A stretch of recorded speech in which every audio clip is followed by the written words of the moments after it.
நான்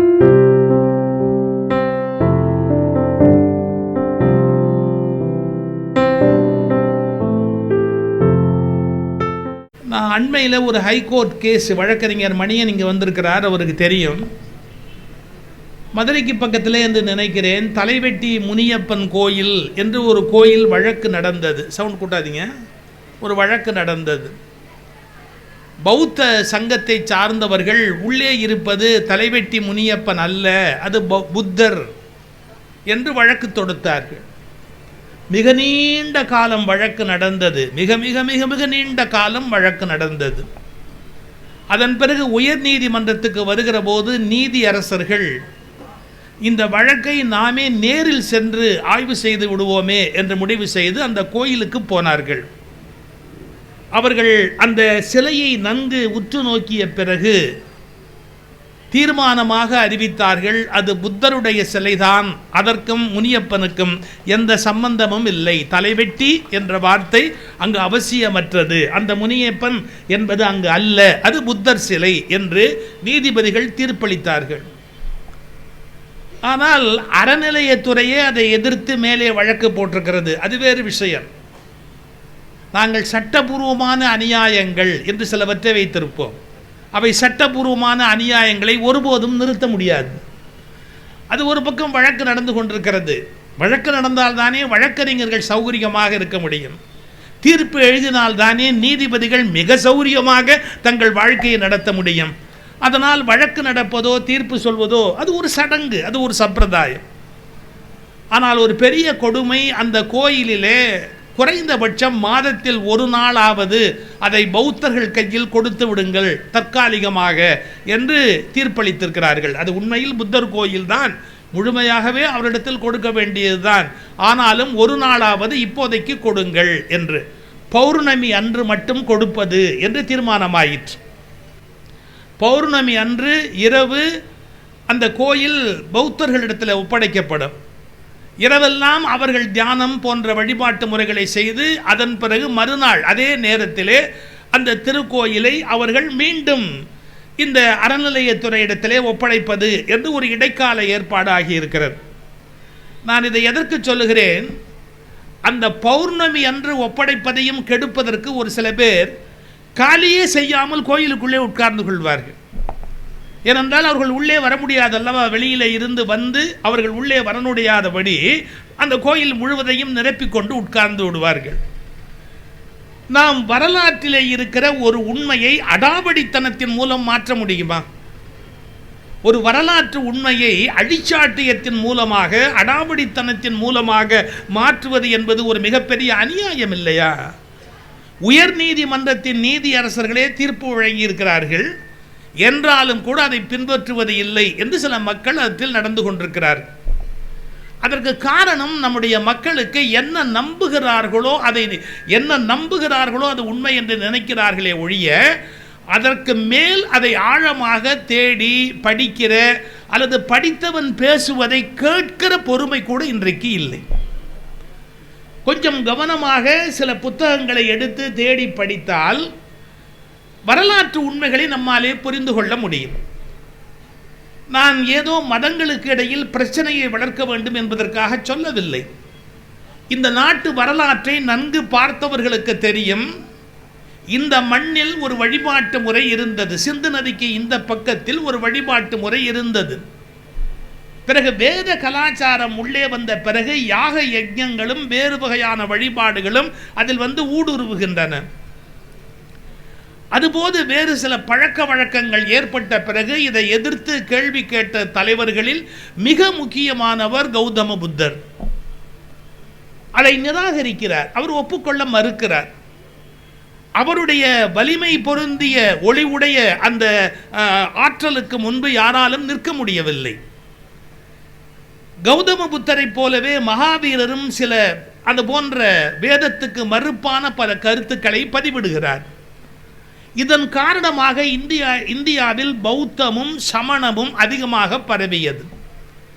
சமணம் இந்தியாவில் மட்டும் அதிகமாக பரவியது. பௌத்தம் கடல் கடந்து சீனா, ஜப்பான், இன்னும் பல்வேறு இடங்களுக்கு போகக்கூடிய ஒரு வாய்ப்பை பெற்றது. அதற்கு காரணம் என்ன என்று கேட்டால், மகாவீரருடைய கோட்பாட்டிலே அதிக கடினத்தன்மை இருக்கும், புத்தருடைய கோட்பாடிலே ஒரு நளினத்தன்மை இருக்கும். அந்த கடினத்தன்மையை விட நளினத்தன்மை எப்போதுமே விரும்பக்கூடிய ஒன்று. அதனால் புத்தர் கடல் கடந்து ஏற்றுக்கொள்ளக்கூடிய அளவுக்கு மிகப்பெரிய வெற்றிகரமான ஒரு சமயமாக அவருடைய சமயம் தர்மம் பரவியது. ஆனால் பிறகு நம்முடைய நாட்டிலே 7ஆம் நூற்றாண்டிலே அல்லது அதற்கு முன்பாக சில காலகட்டத்தில் பக்தி இயக்கங்கள் தோன்றிய போது இந்த பௌத்த சமண மதங்களை முற்றிலும் வேறறுத்து விட வேண்டும் என்று தீர்மானித்தார்கள். நான் சொல்வதாலே பக்தர்கள் வருத்தப்பட்டும் பயனில்லை, யார் வருத்தப்பட்டும் பயனில்லை. வரலாறு தான். ஒருவருக்கு கேன்சர் இருக்கிறது என்று ஸ்கேன் மிஷின் சொன்னால் ஸ்கேனை நோக முடியுமா? நோய் தான், அதற்குரிய பதிவு அங்கே இருக்கிறது, அதோடு ஒப்புக்கொள்ள வேண்டியதுதான். அதுபோல் பக்தி இயக்கங்கள் வளரத் தொடங்கிய பிறகு பௌத்த சமணய மதங்கள் வீழ்ச்சியடைய தொடங்கின. அதுக்கு என்ன காரணம்னு கேட்டால், மக்களுக்கு பிடித்த விஷயங்களை சொல்லுவது என்பது ஒரு பழக்கம், மக்களுக்கு சரியான விஷயங்களை சொல்லுவது என்பது ஒரு வழக்கம். உங்களுக்கு நன்றாக தெரியும், கண்டிப்பான தகப்பனை பிள்ளைகளுக்கு பிடிக்காது, செல்லம் கொடுக்கிற தாயாரை பிள்ளைகளுக்கு அதிகம் பிடிக்கும். இது தவறு என்று கண்டிக்கிற தகப்பனை பல பேருக்கு பிடிக்காது. அந்த தகப்பனை பிடிக்காமல் ஆக்குகிற வேளையில் தாய் முன்னின்று முயன்று அதை ஒரு மிகப்பெரிய ஒரு போராகவே நடத்தி காட்டுவாள். ஏதோ உங்கள் அப்பா கொல்ல வந்தார்னா நான் தாண்டா உன்னை காப்பாற்றினேன் அப்படிங்கிற மாதிரி. நான் அம்மாவை குறை சொல்கிறேன்னு பொருள் அல்ல, அது வேற. அதுபோல தவறு செய்தவர்கள் வினைப்பயனாலே கண்டிப்பாக துன்பப்படுவார்கள் என்பதை சமணமும் பௌத்தமும் தெளிவாக சொன்னது. இதையெல்லாம் உங்களுக்கு மன்னிப்பதற்கு, இந்த வார்த்தையை கவனிக்கணும், இதையெல்லாம் மன்னிப்பதற்கு நீங்கள் உண்டியலில் போடுகிற லஞ்ச காசுகளை பெற்றுக்கொண்டு உங்களுக்கு போகங்களை கொடுப்பதற்கு ஒரு கடவுள் இருக்கிறார் என்ற நம்பிக்கையை பௌத்தமும் சமணமும் நிராகரித்து விட்டனர். உங்கள் தீமைகளுக்கு உடந்தையாக கடவுள் இருக்க முடியும் என்ற கருத்தை பௌத்தமும் சமணமும் நிராகரித்து விட்டன. ஆனால் நமக்கு எப்போதுமே தீமையில் நம்மோடு ஒத்துப்போகிற கடவுள்தான் வேண்டுமே ஒழிய, நம் தீமைகள் தண்டிக்கப்படும் என்று சொன்னால் அது நமக்கு தேவையில்லை. இது நம்முடைய பலவீனம். இது எல்லா மதத்திலையுமே இருக்கு சார். பாவ மன்னிப்புனே ஒரு மதத்தில் இல்லையா? நீங்கள் என்ன வேணாலும் பாவம் பண்ணிட்டு மறுபடியும் போய் மன்னிப்பு கேட்கலான்னு இல்லையா? கொஞ்சம் யோசிச்சு பாருங்க. ஒருத்தன் போனால் அது மாதிரி போய் அவருடைய சமய குரு கிட்ட சொன்னால், நான் ஒரு பெரிய தவறு பண்ணிட்டேன், அயோக்கியத்தனம் பண்ணிட்டேன், தயவுசெய்து மன்னிக்கணும் அப்படின்னா, அவர் உடனே பார்த்து, மகனே உன் பாவங்கள் மன்னிக்கப்பட்டன, கவலைப்படாத, நீ போகும்போது அந்த நம்முடைய தேவாலயத்துக்கு ஒரு உண்டியலில் ஒரு 200 ரூபா போட்டு போ அப்படின்னார். அவன் நேராக போய் 400 ரூபா போட்டான். இவரே ஷாக் ஆகிட்டார். 200 ரூபா தானே போடணும்னு சொல்லிச்சு, எதுக்கு 400 ரூபா போடுறேன்? இல்லைங்க, இன்றைக்கி நைட்டு ஒரு தப்பு பண்ண போகிறேன், அட்வான்ஸாகவே டெபாசிட் பண்ணிட்டா பிரச்சனை இல்லை பார்த்தீங்களா, அதுக்காக தான் அட்வான்ஸாகவே டெபாசிட் பண்ணிட்டேன் அப்படின்னா.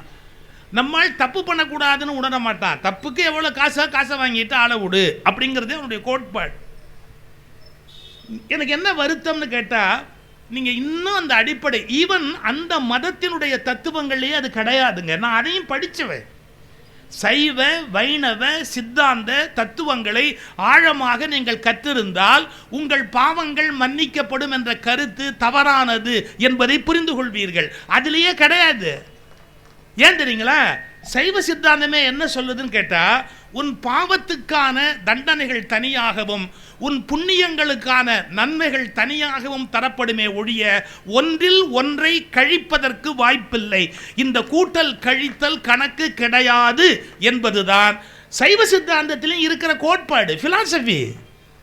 பட் அதையெல்லாம் யாரும் பெருசாக எடுத்துக்கல. பக்தி இயக்க இன்னும் சரியாக சொல்ல போனால், எங்களை மாதிரி உபன்யாசகர்கள்னு வந்தாங்களே, இவங்க ஊரை கெடுத்த அளவுக்கு வேற எவனுமே கெடுக்க முடியாது.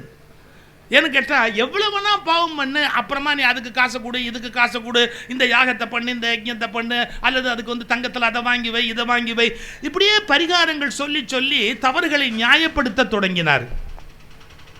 இதெல்லாம் தான் நான் சொல்லத்தான் நினைக்கிறேன், சொல்ல முடியவில்லை. சொன்னாலும் கேட்பதற்கு யாரும். எப்படி பேசுறது? பேசினா உடனே வேற முத்திரை குத்துவாங்க. நீ நாஸ்திக, நீ சமய விரோதி அப்படிம்பாங்க. இல்லை, நீங்கள் தத்துவங்களை படிக்கலை, ஆழமாக அந்த நூல்களை கற்கலை. ஏன் பாவத்தை புண்ணியத்தில் கழிக்க முடியாது, புண்ணியத்தை பாவத்தில் கழிக்க முடியாது? இப்போ நீங்கள் நல்ல காரமாக ஏதாவது ஒன்று சாப்பிட்டீங்கன்னு வச்சுங்க, ரொம்ப பயங்கர காரமாக ஒன்று சாப்பிட்டீங்கன்னா உடனே சில பேர் என்ன பண்ணுவாங்க, நாக்கெல்லாம் எரியுது, நாக்கெல்லாம் எரியுது, ஒரு லட்டு கொண்டா, ஒரு ஸ்வீட்டை சாப்பிட்டுக்கிறேன் அப்படின்னு. நல்லா கவனிச்சுக்கோங்க.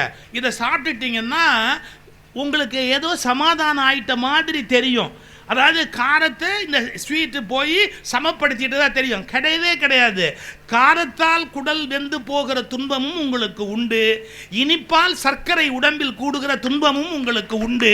உங்கள் மனம்தான் உங்களை ஏமாற்றியதை ஒழிய மருத்துவ பரிசோதனை ஏமாற்றாது. காரத்தால் உங்களுக்கு அல்சர் வரும், இனிப்பால் உங்களுக்கு சர்க்கரை வரும். நீங்கள் ரெண்டு வகையிலையும் மோசமாக தான் போவீங்களே ஒழிய காரத்துக்கு மாற்றாக நீங்கள் எடுத்த இனிப்பு ஒருபோதும் உங்கள் காரத்தின் கெடுதலை குறைத்து விடாது. அதுபோல் நீங்கள் உங்கள் விருப்பங்கள் போல் பாவம் செய்துவிட்டு பிறகு நான் கோயில் கும்பாபிஷேகத்துக்கு காசு கொடுத்தேன், நான் தேருக்கு காசு கொடுத்தேன், நான் அர்ச்சனை செய்தேன், நான் இப்படி செய்தேன் அப்படி செய்தேன் என்றால் அது மதங்களில் மன்னிக்கப்பட முடியாது. காரணம், அந்தந்த பாவத்துக்கு உரிய தண்டனைகள் தனியாக தரப்படும், புண்ணியங்களுக்குரிய இன்பங்கள் தனியாக தரப்படும். இந்த கூட்டல் கழித்தல் கணக்கே கடவுளுக்கு தெரியாது. ஒன்றை ஒன்றிலிருந்து கழிக்கிற கணக்கு கடவுளுக்கு வராது. ஏன் சார் வராது அப்படின்னு கேட்டா, இப்போ மட்டும் நான் சொல்றதை நீங்க புரிஞ்சுக்கிட்டீங்கன்னு வச்சுக்கோங்க, தப்பிச்சிருவீங்க. நிஜமாவே நாம் பண்ணின புண்ணியத்தை பாவத்திலேயோ பாவத்தை புண்ணியத்திலேயோ கழிக்கலாம்ங்கிறது கணக்காக இருந்தால் நாம் வாழ்நாள் முழுக்க வெறும் பாவத்தை மட்டும்தான் வச்சிருப்போமே ஒழிய நாம் பண்ண புண்ணியம் தமாத்தூண்டு. இப்போ எப்படி இருக்குன்னு கேட்டால், புண்ணியத்தோட சந்தோஷம்னு ஒன்று கொஞ்சம் இருக்குது, இலையில் ஒரு ஓரமாக அல்வா இருக்கிற மாதிரி. பாவத்தோட தண்டனையும் நமக்கு ஒரு பக்கம் உட்காந்துருக்கு, பிள்ளையாவே வந்து பிறந்திருக்கு. எது? பாவம் கைகால் முளைச்சு பிள்ளையாவே வந்து பிறந்திருக்குது. நீங்கள் கொஞ்சம் யோசிச்சு பாருங்க. பாவத்துக்கான துன்பங்கள் எல்லாம் அப்படியே இருக்கும், புண்ணியத்துக்கான இன்பங்கள் எல்லாம் அப்படியே இருக்கும். இதை நம்ம படிக்கிறது இல்லை, கவனிக்கிறது இல்லை. எனக்கு இப்போ ரயிலில் இன்றைக்கி வரும்போது பொழுது போலையேன்னு சொல்லிட்டு ஒரு பழைய படம் ஒன்று, அது என்ன படம்னா விக்டோரியா அண்ட் அப்துல் அப்படிங்கிற ஒரு பழைய படம். அது வந்து விக்டோரியா மகாராணி இருந்தால் உலகத்திலேயே அதிக நிலப்பரப்பை ஆண்ட அரசி அவ தான். எவனுமே அவளுடைய கையில் இருந்த அளவு நாட்டின் பரப்பு உலகத்தில் யார்கிட்டையும் கிடையாது. விக்டோரியா மகாராணி, அவளுக்கு 9 பிள்ளை, ஒரு பிள்ளை 2 பிள்ளை இல்லை, 9 பிள்ளை அவளுக்கு. ஆனால் ரொம்ப இளமையில் கணவனை பறி கொடுத்தா. கணவனை பறி கொடுத்ததுக்கு அப்புறம் வாழ்க்கை அவளுக்கு வெறுமையாயிடுச்சு. 9 பிள்ளைகள் மேலேயும் அவளுக்கு பாசம் உண்டு, அதெல்லாம் ஒன்றும் குறைவில்லை. பல நாடுகளுக்கு அவள் அதிபதி, எப்போ பார்த்தாலும் விருந்து பாராட்டு என்னெல்லாமோ நடக்கும், அவளுடைய அரண்மனையில் எல்லாமே நடக்கும். ஆனால் அவளால் அந்த சந்தோஷங்களை அனுபவிக்கவே முடியல. அவள் எப்போவுமே சோகமாக இருந்தா. இங்கே டாக்டர்ஸுடைய கணக்குப்படி ஷி அண்டர்கோன் டிப்ரெஷன் அப்படிங்கிறா, பயங்கரமான டிப்ரெஷனுக்கு போயிட்டா அப்படிங்கிறா விக்டோரியா மகாராணி. கொஞ்சம் யோசிச்சு பாருங்க, இந்த உலகத்தில் பணம் மட்டுமே உங்களுக்கு மகிழ்ச்சியை கொடுத்து விடும் என்றால், இந்த உலகத்தில் யாருமே ஆளாத நிலப்பரப்பையும் யாருமே வைத்திராத தங்க வைர வைடூரியங்களையும் வைத்திருந்த விக்டோரியா மகாராணியால் மகிழ்ச்சியாகவே இருக்க முடியவில்லை. அதை எப்போ சொல்கிறாவ? பின்னாடி சொல்கிறா. கொஞ்சம் பேசுவது கஷ்டம், இருந்தாலும் நீங்கள் பொறுத்துக்கங்க. அதன் பிறகு அவளுக்கு ஊழியம் செய்வதற்கு ஒருவரை நியமிக்கிறாங்க, ஒரு ஆண். அந்த உறவு எப்படிப்பட்டதுன்னெல்லாம் நம்ம விளக்க முடியாது. நட்பா, அன்பா, காதலா, அதெல்லாம் சொல்ல முடியாது. அது ஒரு மாதிரியான நட்பு விக்டோரியா மகாராணியோட. அந்த ஒரு 7-8 வருஷம் கொஞ்சம் மகிழ்ச்சியாக இருக்கா. மறுபடியும் பிறகு அவரே இறந்து போயிட்டார். இனிமேல் யாராவது அந்த அம்மாவுக்கு சர்வீஸ் பண்ண வருவானா? வரவெல்லாம் போயிடுறான். அப்போ என்ன ஆகுறது? அவனும் போயிட்டான். இந்த காலகட்டத்தில் இந்தியாவை அடிமைப்படுத்துகிறார்கள். அப்போ இந்தியாவை அடிமைப்படுத்தி இந்தியாவுடைய எம்ப்ரஸ் அப்படின்னு விக்டோரியா மகாராணிக்கு பட்டம் கட்டுகிற அந்த தர்பார், அந்த விழா நடக்குது. ஆனால் அவளால் வர முடியாது, முதுமை, அவளுக்கு முதுமை வந்துருச்சு, கொஞ்சம் 80 வயசுக்கு மேலே ஆகிப்போச்சு. கப்பலில் இந்தியாவுக்கு வர முடியாது. அதனால் அவன் என்ன பண்ணுறா, அந்த விழாவெல்லாம் நல்லா நடத்துங்க, நான் வர முடியாது ஆனால் நல்லா நடத்துங்க அப்படி.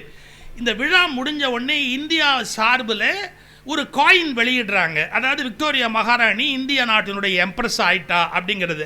இதை கொண்டு போய் ஒரு இந்தியர்களை விட்டே கொண்டு போய் அவளுக்கு கொடுக்க சொல்லணும்னு 2 அடிமைகளை இங்கே தயார் பண்ணி இங்கேருந்து அழைச்சிட்டு போகிறாங்க. அந்த அடிமைகளை என்ன சொல்கிறாங்க, நீங்கள் அந்த அம்மா கிட்ட அதை கொடுத்துட்டு வணங்கிட்டு பின்னாடி வந்துடணும், பேசக்கூடாது, நேருக்கு நேர் பார்க்கக்கூடாது, ஐ கான்டாக்டே இருக்கக்கூடாது, எல்லாம் சொல்லி தான் அனுப்புகிறாங்க எப்படி இருக்கணும் அப்படின்னு. ஆனால் விபரீதமாக என்ன நடந்து போச்சு, இந்த அப்துல் அப்படிங்கிறவர் கொண்டு போய் அதை கொடுத்த போது அறியாமல் அந்த விக்டோரியா மகாராணி அவனை நிமிர்ந்து பார்த்தான். அவனும் பார்த்துட்டான், இப்படி திரும்பி ஒரு பார்வை பார்த்துட்டான். அது என்ன ஏது என்ன மாயம்னு தெரியல இப்படின்ட்டான். அதுக்கப்புறம் அவன் யார் என்ன ஏது எல்லாம் விசாரிக்கிறான். இவன் எனக்கு அசிஸ்டண்ட்டாக இங்கேயே இருக்கட்டும்ட்டான். இருந்தான். அவளுக்கு விதவிதமாக சமைச்சு கொடுத்தான்.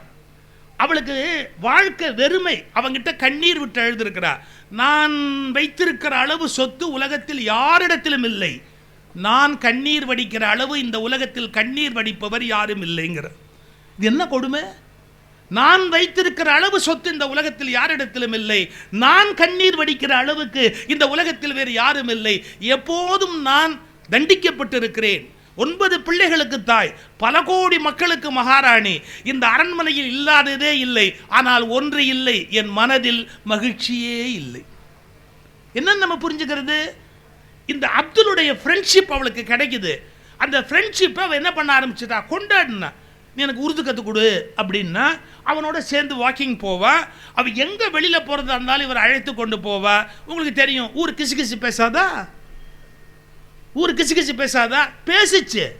அரண்மனை ஸ்டாஃப் எல்லாருமே அவகிட்ட போய் என்ன சொன்னாங்க, நாங்கள்லாம் இதை விரும்பலை, ரொம்ப கன்றாவியாக இருக்குது, எல்லாரும் அவளை கண்டிக்கிறாங்க. சி ஐ ஆம் த எம்ப்ரஸ், நான் தான் இந்த அத்தனைக்கும் சக்கரவர்த்தினி, நான் என்ன முடிவு செய்கிறோனோ அதை மாற்றி யாரும் இங்கே பேச முடியாது, உங்களுக்கு விருப்பம் இல்லை என்றால் எல்லோரும் வெளியேறலாம் என்று அந்த ஒற்றை மனிதனுக்காக அரண்மனை முழுவதையும் அவள் பகைத்து கொண்டாள்.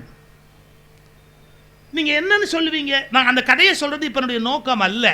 அவளுடைய மரணப்படுக்கையில் கூட அவனுடைய கையை பிடிச்சி கண்களில் தண்ணீர் விட்டு விட்டு ஓ மை ஸ்வீட் சன், அவள் யூஸ் பண்ண கடைசி வார்த்தை என் பிரியமான இனிய மகனே, அப்படிதான் வார்த்தை யூஸ் பண்றா. Oh my sweet son, I have to leave, நான் இப்போது கிளம்பி ஆக வேண்டும் அப்படின்னு. அப்போ அவன் சொன்னா, நீங்கள் இதைவிட ஒரு நல்ல உலகத்துக்கு தான் போக போகிறீர்கள் அப்படின்னு நான் நம்புகிறேன் அப்படின்னா. நான் இந்த காட்சியெல்லாம் எதுக்கு சொல்ல வர்றேன், பணம் வந்துட்டாப்ல, பதவி வந்துட்டாப்ல, பவர் வந்துட்டாப்ல, ஒரு மனுஷன் ஏன் திருப்தியா இருக்க முடியல? எல்லாம் தான் அடைஞ்சாச்சே, 9 பிள்ளை பெற்றாச்சே, எல்லாம் தான் இருக்கு. இன்னைக்கு தெரிஞ்சுக்கங்க, இவைகள் எல்லாம் இல்லாமல் கூட மிக மகிழ்ச்சியாக வாழ்கிற மனிதர்கள் எவ்வளவு பேர் இருக்காங்க தெரியுமா? இதுல எதுவுமே இல்லாம ஆனா மகிழ்ச்சியா வாழ்ற மனிதர்கள் எவ்வளவு பேர் இருக்காங்க தெரியுமா? நாங்க ஒரு வேடிக்கையான கதை சொல்வோம். அதாவது ஒரு மகாராஜா இது மாதிரி ரொம்ப கஷ்டப்பட்டவர் என்ன பண்ணாரு, ரொம்ப வேதனையில் மந்திரி கிட்ட சொன்னாராம், எப்பா ரொம்ப துன்பமாக இருக்குடா, நான் என்ன பண்ணுறதுனே தெரியல. உடனே அவன் போய் ஒரு குரு கிட்ட கேட்டான், எப்படிங்க எங்கள் மகாராஜாவை சௌக்கியமாக வச்சுருக்கலாம்? அவர் சொன்னார், யார் இங்கே ரொம்ப ஆனந்தமாக இருக்கிறானோ, நல்ல ஆனந்தமாக இருக்கிறானோ, அவன் சட்டையை வாங்கிட்டு வந்து அவருக்கு போடு, அவர் உடனே மாறிடுவார் அப்படின்னு. இந்த மந்திரி அப்படி ஒரு ஆளை கண்டுபிடிச்சி ரொம்ப குஷியாக மகிழ்ச்சியாக இருக்கிறவன்ட்ட போய் ஒரு சட்டையை கொடுத்தேன்னா நான் மகாராஜாவுக்கு போடுவேன்னா. ஒரே ஒரு ப்ராப்ளங்க, நம்மக்கிட்ட சட்டையே இல்லைங்கோன்னா, சட்டையே இல்லைங்கோ அப்படின்னு. இப்போ என்ன புரிஞ்சுக்கிறது? எதுவுமே இல்லாமல் அவ்வளோ ஹாப்பியாக இருக்கிறான், எல்லாமே இருக்கு, இங்கே ஹாப்பியாக இல்லை. இதைத்தான் நீங்கள் புரிஞ்சுக்கணும். என்னன்னு கேட்டால், செல்வம் சேருவதோ அல்லது அனுபவிக்கக்கூடிய அதிகாரங்களை பெறுவதோ ஒருவன் வாழ்வில் மிகப்பெரிய வெற்றி அல்ல. நல்ல மனிதர்களை சம்பாதிப்பது தான் உண்மையிலேயே வாழ்க்கையில் அரிதான விஷயம். ஒரு நல்ல மனிதர்களோடு நமக்கு இருக்கிற பழக்கம், அது தருகிற ஆனந்தத்தை இந்த உலகத்தில் எதுவுமே தர முடியாது. கொஞ்சம் யோசிச்சு பாருங்க.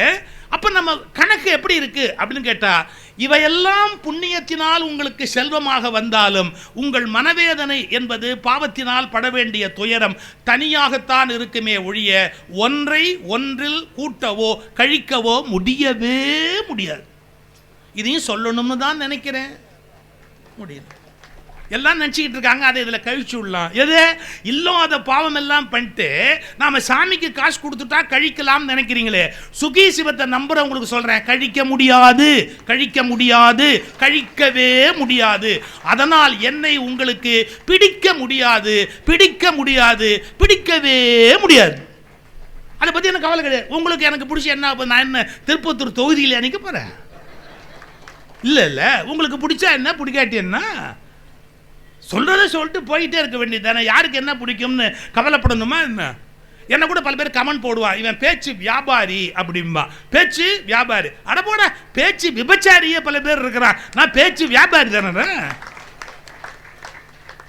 இந்த காலையில் ஒன்று பேசுகிறான், மத்தியானம் ஒன்று பேசுகிறான், சாயங்காலம் ஒன்று பேசுகிறான். பேச்சு விபச்சாரியாக இருக்கிறதாண்ட அவமானப்பட வேண்டிய விஷயம். பேச்சு வியாபாரி எங்கே அவமானப்பட வேண்டிய விஷயம்? நான் எதுக்கு சொல்ல வரேன், சில கருத்துக்கள் நமக்கு கசப்பை உண்டாக்கும், ஆனால் அவை தான் உண்மையானது. புத்தரையும் மகாவீரரையும் நாம் இந்த அழிச்சிருக்கிறோம். இப்போ நான் ஏதோ ஒரு மதத்துக்கு எதிரானவன், தப்பாக நினைக்காதீங்க. நான் எல்லா மதங்களையும் கடந்து மேலே வர்றது தான் சரி என்ற கோட்பாடு உடையவன். எல்லா மதங்களையும் கடந்து மேலே வரணும். ஆனால் அதுவரையில் உங்களுக்கு விருப்பமான மதங்களை இருங்க, யாரும் வேண்டான்னு சொல்லலை. ஆனால் அதை வச்சுக்கிட்டு இன்னொருத்தனை மட்டம் சொல்லாதீங்க, இன்னொருத்தனை குறை சொல்லாதீங்க, இன்னொருத்தனை குற்றம் காணாதீங்க. அவங்கவுங்களுக்கு அவங்கவுங்க மாதிரி பிடிச்ச வழியில் தான் வருவாங்க. அதை பெருசாக விமர்சனம் பண்ணாதீங்க. இப்போ நான் சொல்ல வந்த செய்தி என்ன அப்படின்னு கேட்டால், நம்முடைய கருத்துக்கு விரோதமாக இன்னொன்று சொல்லப்பட்டிருந்தா அது அப்படியா அப்படின்னு அந்த வரலாற்றை நாம் கொஞ்சம் பார்க்கணும். இன்று இருக்கிற பல நூறு கோயில்கள், இன்று இருக்கிற பல நூறு கோயில்கள் புத்தரின் சிலைகள், புத்தரின் சிலைகள் அல்லது மகாவீரரின் சிற்பங்கள், அவையெல்லாம் வேறு கோயில்களாக மாற்றப்பட்டு விட்டன. இதில் நான் சொல்வது 60% குறையாதது. 60 சில அப்புறம் பின்னாடி கட்டின கோயிலெலாம் வேறு. ஒரு 60% இருக்கிற கோயில்களில் புத்தருடைய சிலையும் மகாவீரருடைய சிலையும் தான் வேறு கோயில்களாக மாற்றப்பட்டது. நான் அதை பேசி சண்டை வழிக்கிறதோ பேச்சை வளர்த்துறதோ என்னுடைய நோக்கம் அல்ல. நான் அதை வரலாற்று உண்மையாக தெரிஞ்சுக்கிட்டு எல்லாருமே யாரும் யாரோடையும் சண்டை போடாதீங்க அப்படின்னு சொல்ல வரேன். அந்த நோக்கத்தை புரிஞ்சுக்கணும். இதில் என்ன இருக்குது, நாம் எவ்வளவோ நம்பிக்கை வச்சுருக்கிறோம், கொஞ்சம் ஆழமாக போய் பார்த்தா தான் இல்லையே இந்த நூற்றாண்டில் இப்படி இருந்தது, அப்புறம் இப்படி மாறி இருக்குது. ஏன்னா கல்வெட்டு பற்றி ஆராய்ச்சி இருக்குது, சிற்பிகளால் கண்டுபிடிக்க முடியும். இந்த முத்திரை இந்த சிற்பத்தில் இப்படி தான் இருக்க முடியும். நான் ஒரு கேள்வி கேட்கட்டுமா? ஸ்ரீவில்லிபுத்தூர் கோயில் கோபுரத்தை தமிழ்நாடு அரசு சிம்பலாக வச்சாங்க. யார் பீரியடில் வச்சாங்கன்னு தெரியுமா? ஸ்ரீவில்லிபுத்தூர் கோயில் கோபுரத்தை தமிழ்நாடு அரசனுடைய சிம்பலாக வச்சாங்க. யாருடைய பீரியடில் வச்சாங்கன்னு தெரியுமா? ஓமந்தூர் ராமசாமி ரெட்டியார் பீரியடில். ஓமந்தூர் ராமசாமி ரெட்டியார் முதலமைச்சராக இருந்தார். அவர் பீரியட் 1947 அவர் தான் இருக்கிறார். அவர் முதலமைச்சராக இருக்கிற போது தமிழ்நாடு அரசுன்ற இந்த சிம்பல் இருக்குல்ல, கோபுரம், அதை ஒரு வடிவமைக்கிறார். ஸ்ரீவில்லிபுத்தூர் கோபுரத்தை வச்சு அதை வடிவமைச்சு ரிலீஸ் பண்ணுறார். பிரச்சனை வருமா வராதா? அது ஒரு மதம் சார்ந்தது தானே, ஒரு இந்து மதத்தினுடைய கோயில் கோபுரம் தானே. அதை சொன்னால் மற்றவங்களுக்கு கொஞ்சம் வருத்தம் செய்யும். இஷ்யூ ஆரம்பிச்சிட்டாங்க. அது என்ன, ஒரு இந்து கோயில் கோபுரத்தை மட்டுமே தமிழ்நாடு அரசு சிம்பிளாக வைக்கிறது, அதை நாம் இப்போ மற்ற மதத்தினுடைய சின்னங்களை வைக்க வேண்டாமா? 1008 பிரச்சனை பண்ணாங்க. இதுக்கு விடை சொன்னது யார் தெரியுமா? அதை தேர்ந்தெடுத்து கொடுத்தது யார் தெரியுங்களா? ஓமந்தூர் ராமசாமி ரெட்டியாருக்கு அதை தேர்ந்தெடுத்து கொடுத்தவர் ரசிகமணி டிகேசி. ரசிகமணி டிகேசி தான் சஜஸ்ட் பண்ணுறார், ஸ்ரீவில்லிபுத்தூர் கோயில் கோபுரத்தை வையே அப்படின்னு. அதை தான் வச்சிருக்கிறார். அப்போ என்ன கேட்குறாங்க, மற்ற மதங்களை எல்லாம் நீங்கள் அவமானப்படுத்தலையா, இது ஏன் இதை மட்டும் வச்சிங்க? சட்டசபையில் ஓமந்தூரார் பதில் சொன்னார். டிகேசிட்ட கேட்டுட்டு அவர் சொன்ன பதில் சொன்னார். நீங்கள் அந்த கோணத்தில் சிந்திச்சிருக்கவே மாட்டீங்க. என்ன தெரியுங்களா? ஸ்ரீவில்லிபுத்தூர் கோயில் கோபுரத்தில் ஒரு ஸ்பெஷாலிட்டி இருக்குது, ஒரு பொம்மை கூட கிடையாது. சார் பொம்மை இருந்தால் தானே சார் அது எந்த சாமின்ற பிரச்சனை வரும். நீங்கள் வைஷ்ணவ பொம்மையா, சிவன் பொம்மையா, விநாயகர் பொம்மையா, முருகன் பொம்மையா, ஒரு சாமி பொம்மை கூட கிடையாது. பாருங்க, கட்டுவேலை கல்லில் கட்டுவேலையாக போட்டு வெறும்னு அப்படியே அந்த கோபுரம் மேலே போயிருக்கோம். ஒரு சாமி பொம்மை கூட இல்லாதபடி அமைந்திருக்கிற ஒரு ஆச்சரியமான ஒரே ஒரு கோயில். பிறகு காளையார் கோயிலும் சொல்லுவாங்க, ஆனால் அதில் ஒரு பொம்மை இருக்குது. காளையார் கோயிலில் ஒரே ஒரு பொம்மை இருக்குது, அதனால போச்சு. ஆனால் ஸ்ரீவில்லிபுத்தூர் கோயிலில் ஒரு சாமி பொம்மை கூட கிடையாது, கோபுரம் முழுக்க. அப்போ டிகேஜி சொன்ன பதில் என்ன தெரியுமா? அது இந்து மதத்தின் அடையாளம் அல்ல, திராவிட கட்டடக்கலையினுடைய அடையாளம். நீங்கள் ஆந்திரா வரைக்கும் தான் இப்படிப்பட்ட கோபுரத்தை பார்ப்பீங்க, கர்நாடகாவில் பார்ப்பீங்க, நீங்கள் தமிழ்நாட்டில் பார்ப்பீங்க, கேரளாவில் பார்ப்பீங்க. வடநாட்டில் இந்த மாதிரி கோபுரங்கள் கிடையாது. ஏன்னா இந்த பழக்கம் அங்கே கிடையாது. இது திராவிட நாட்டு கட்டடக்கலையினுடைய அடையாளம். அதுலேயும் சாமி சிலை இல்லாத ஒரு உயரமான கோயில் ஸ்ரீவில்லிபுத்தூர் கோபுரம். இப்படிலாம் நம்ம படிக்கணும். ஸ்ரீவில்லிபுத்தூர் கோயில் இந்து கோயில், இந்த இந்து சாமி கோபுரம் நான் சொல்றது, அது ஒரு பெரிய சிற்பக்கலையினுடைய உச்சம். ஒரு சிற்பக்கலையில் எவ்வளவு பிரம்மாண்டமாக ஒரு கோபுரம் கல்லில் எடுக்கிறான். அப்படி எடுக்கிற கோயிலில் ஒரு சிற்பம் கிடையாது, ஒரு சிலை கிடையாது, சாமி சிலை சொத வேலைப்பாடே கிடையாது. எப்படி யோசிச்சாங்க அந்த காலகட்டத்தில்? அந்த உண்மையை நம்ம தெரிஞ்சுக்கணும். அது தெரிஞ்சுக்கிட்டா நம்ம அந்த பிரச்சனையிலேருந்து வெளியே வந்துடும். ஓ அப்படியா, இந்த அடையாளத்துக்காக வச்சாங்களா, புரியும் நமக்கு. நான் இன்னொரு பேச்சு பேசியிருக்கிறேன், அந்த சில பேர் எங்கேயாவது யூடியூப்பில் கேட்டால் தெரியும். என்ன தெரியுங்களா? கூடுதலான தகவல்களை பெறுகிறவர்கள், இந்த வார்த்தையை கவனிக்கணும், கூடுதலான தகவல்களை பெறுகிறவர்கள் முடிவுகளை மாற்ற வேண்டி இருக்கும். குறைந்தபட்ச தகவல்களை மட்டுமே பெற்றவர்கள் தங்கள் முடிவுகளில் தொடர்ந்து பிடிவாதம் பிடிப்பார்கள். கூடுதலான தகவல்களை பெற்றவர்கள் தங்கள் முடிவுகளை மாற்ற வேண்டிய கட்டாயம் வரும். ஒரு மெடிக்கலில் வருது, ஒருத்தரை பார்க்கும்போது என்ன நினைக்கிறாரு, சார் இது இன்ன நோயின்னு நினைக்கிறேன், but latest weight blood test கொடுத்துருக்குறேன் உங்களுக்கு, அப்புறம் இது எக்ஸ்ரே எடுக்க சொல்லியிருக்கிறேன், ஸ்கேன் எடுக்க சொல்லியிருக்கிறேன், வரிசையாக சொல்லுவார், டாப்ளர் அது இதுன்னு வரிசையாக எல்லாம் சொல்வார். நம்ம டாக்டரை கோச்சு பிரயோஜனம் இல்லை. அப்புறம் சொல்லுவார், நல்ல வேலை சார், நம்ம அந்த இந்த ரிப்போர்ட்டில் பார்த்தா பயப்படும்படியாக ஒன்றுமே இல்லை, நீங்கள் தப்பிச்சிட்டீங்க. நான் முதல்ல கூட அந்த பொண்ணை பார்த்துட்டு அது கேன்சராக இருக்குமோன்னு டவுட் பண்ணேன், நல்ல வேலை அது பயாப்சி பண்ணி எடுத்து பார்த்ததுக்கப்புறம் யூ ஆர் சேஃப், உங்களுக்கு அது இல்லை. புரிஞ்சுதான்? முதல்ல பார்க்குற போது அந்த நோயோன்னு முடிவு பண்ணவர் இன்னும் கொஞ்சம் ஆழமாக 10 ரிப்போர்ட்டை பார்த்ததுக்கப்புறம் டெஃபினட்டாக இல்லை, பயப்படாதீங்கன்னு சொல்கிறதா இல்லையா? கூடுதல் தகவல்களை பெறுகிறவர்கள் அறிவாளிகளாக ஆகிக்கொண்டே இருப்பதால் அவர்கள் நல்ல முடிவுகளை மாற்றி மாற்றி எடுக்கிறார்கள். முட்டாள்கள் எந்த ஜென்மத்திலேயோ கிடைத்த தகவல்களை வைத்துக்கொண்டு மூடர்களாகவே பேசிக்கொண்டிருக்கிறார். அவங்க எவனோ சொன்னது அதை எழுதி மண்டையில் போட்டு அதையே உளறிக்கிட்டே திரிவாங்க. அவன் புதுசாக படிக்கலை, புதுசாக பல விஷயம் அவனுக்கு தெரியல, என்ன பண்ணுறது? சார் சக்கரை வியாதிக்கு என்ன யோசனை சொன்னால், சக்கரை வியாதி அரிசி விட்டு கோதுமை சாப்பிட்டா சக்கரை வியாதி குறையும்னு. பொய்யே. அரிசியை விட்டுட்டு கோதுமை சாப்பிட்டா சக்கரை வியாதி குறையும்னு சொன்னது பொய்யே. கோதுமை சாப்பிட்டு எடுத்தாலும் அதே தான் வருது. ஏன் சொன்னான்னா, அரிசியை விட்டுட்டு கோதுமைக்கு மாற்றினா கொஞ்சம் திங்கிறத குறைப்பான். பிடிக்காது இல்லை, கோதுமையை சோறா பொங்கி தின்னுன்னா அரிசி திங்கிறவன் அரைப்படி திங்கிறான்னா கோதுமை திங்கிறவன் கால்படி திம்பான்ல. இப்போ வடநாட்டில் அதுக்காக என்ன சொல்லுவான், கோதுமை திங்கிறவன்ட்ட அரிசி சாப்பிடும்பான். இப்போ நாம் என்ன நினச்சிக்குவோம், அரிசி சாப்பிட்டா சக்கரை ஜாஸ்தி ஆகுது, கோதுமை சாப்பிட்டா இது குறையுது. கிடையாதுப்பா, இது 2 சாப்பிட்டாலும் சக்கரை வரும், மாவாக்கி சாப்பிட்டா கார்போஹைட்ரேட்டு சக்கரை வரும். ஆனால் திங்கிற அளவு குறைகிற போது சக்கரை குறையுது. நீங்கள் எல்லாத்துக்கும் ஒரு கூடுதல் தகவல் வேண்டியிருக்கு, அதனுடைய டெப்த், இன் டெப்த் நீங்கள் போய் பார்த்தீங்கன்னா அது வேறு. நான் இன் டெப்த்து தேடினதால தான் சொல்கிறேன். இன்றைக்கு நாம் வழிபட்டு கொண்டிருக்கிற பல்வேறு பெரிய கோயில்களில் இருக்கிற சுவாமி முகூர்த்தங்கள் எல்லாம் புத்தருடையவை அல்லது மகாவீரருடையவை 60% மேலாக. ஆனால் அதை பிரச்சனையாக்க நாங்கள் விரும்பலை. என்ன எதாக இருந்தால் என்ன பரவாயில்ல, இப்போ போயிட்டு போகுது, அப்படி தான் எடுத்துக்கணுமே ஒழிய சாதிக்கக்கூடாது அதுக்காக. புரியுதா? உண்மை தான். நீங்கள் எடுத்து பார்த்தீங்கன்னா சயின்டிஃபிக்காக அந்த உண்மை தான்.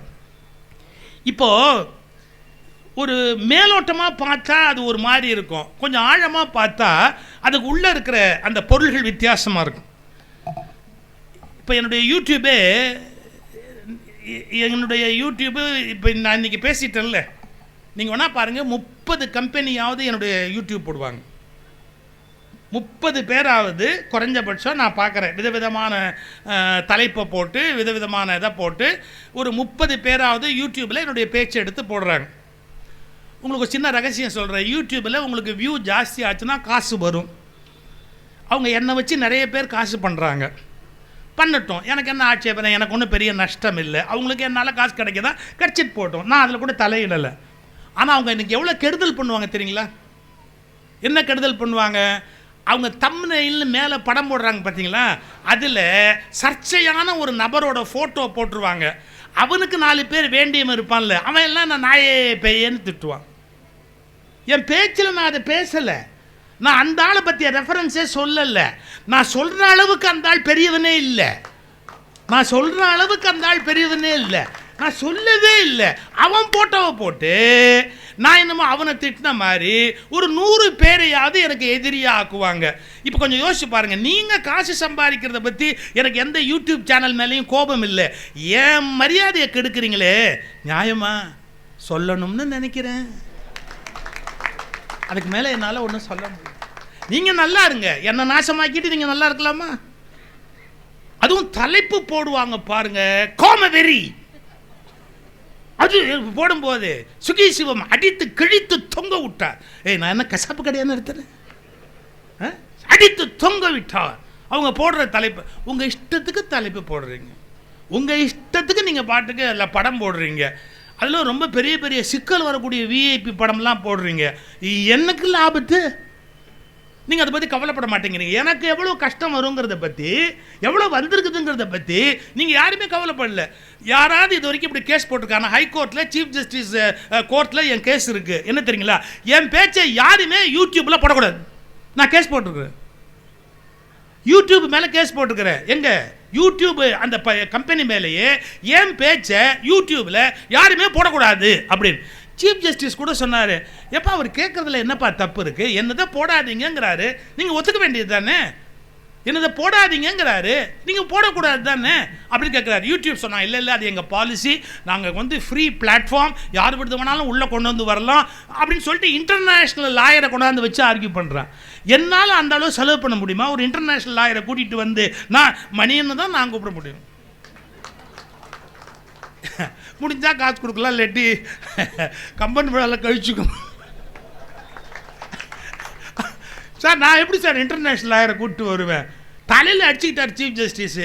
அவர் என்னப்பா பெருசாக ப்ரேயர் கேட்டிருக்காரு, என்னதான் போடாதீங்கன்னு தானப்பா கேட்குறாரு.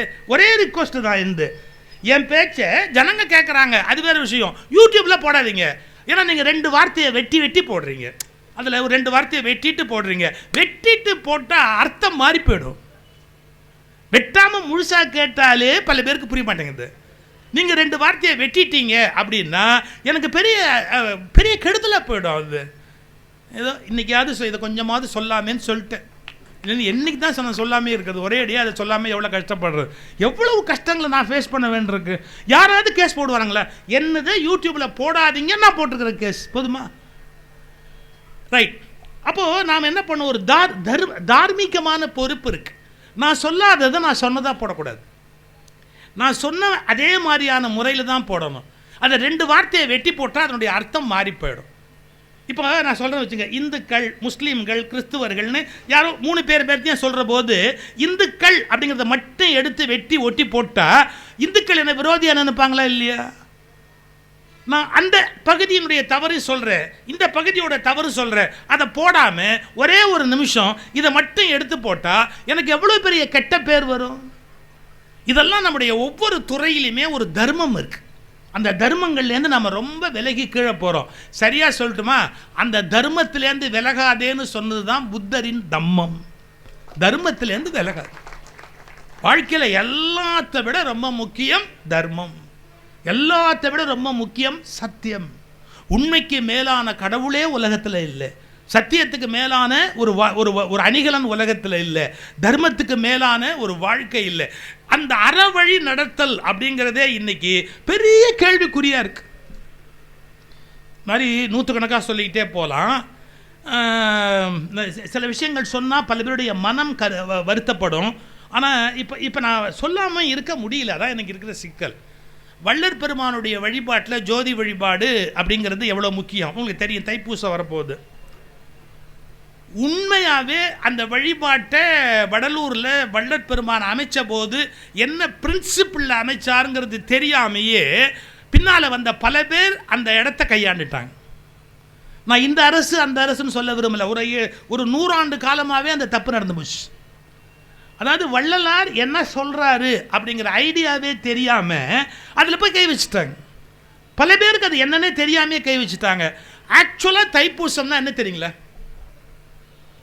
தைப்பூசம்னா என்ன அர்த்தம்? ஜோதி தரிசனம் பார்க்கணும், ஜோதி தரிசனம் பார்க்கணும், ஜோதி தரிசனம் பார்க்கணும். இங்கே அந்த பெடலூரில் போய் அடித்து புரண்டு ஒருத்தர் மேலே ஒருத்தர் தள்ளி அங்கே ஜோதி ஏற்றின ஒன்று அருட்பெருஞ்சோதி உண்மையாகவே ஜோதி தரிசனங்கிறது என்னன்னு கேட்டால் இது பாருங்கள், பூச நட்சத்திரத்தை அன்னைக்கு தையில் பூச நட்சத்திரத்தை அன்னைக்கு பௌர்ணமி, அந்த பௌர்ணமி நிலா போய் இறங்க ஆரம்பிக்கும்.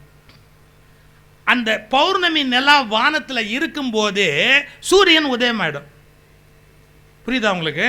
சூரியன் உதயமாயிடும். 90% எப்போவுமே சந்திரன் இறங்கிடும், அதுக்கப்புறமா சூரியன் மேலே ஏறும். இதுதான் 90% நடக்கும். ஆனால் பௌர்ணமி அன்னைக்கு நீங்கள் பார்த்தீங்கன்னா, அதுலேயும் தைப்பூசத்து அன்னைக்கு நீங்கள் பார்த்தீங்கன்னா அந்த நிலா வந்து முழுக்க மறையாது, இறங்காது. அதே நேரத்தில் சூரியன் உதயமாயிடும். நல்ல கவனிங்க, இங்கே ஜோதி ஏற்றுவாங்க. வள்ளலார் சொன்னார், ஒரே நேரத்தில் சூரிய ஜோதியையும் சந்திர ஜோதியையும் ஆத்ம ஜோதியையும் ஒரே நேரத்தில் பார்ப்பதற்காக தைப்பூசம் என்ற விழாவை வடிவமைத்தார்.